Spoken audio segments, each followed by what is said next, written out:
San Marziale is Saint Martial, essentially, for the Americans, if you will. And our lineage, kind of like as a people, the majority of people from this town are actually from Ischia, which is kind of like on the southernmost tip of Calabria, Italy.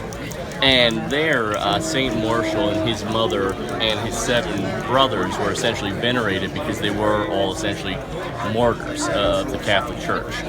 So this has been venerated in Ischia forever, and if you look at the majority of people in Kulpmont, probably about 60% of the population actually came from this small little town of Ischia. So it was very popular in the 1920s, and then it still was popular in the 40s and 50s, even in the 60s, but around the late 70s, when did it stop? The 70s they stopped, they brought it back in the 80s, and then it was done for 12 years till we brought it back 7 years ago.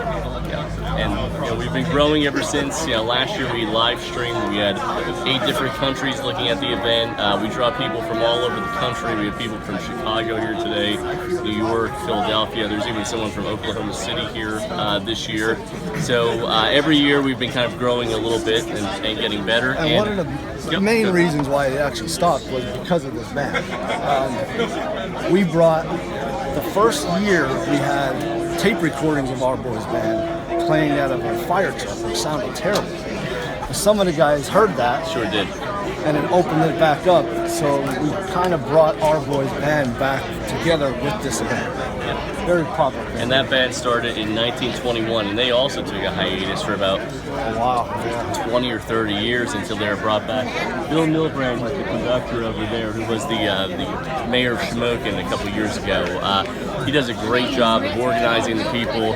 He gets a band playing very complicated music, and he normally has either 30 to 35 piece band here, which is very impressive.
Well, my first round, I was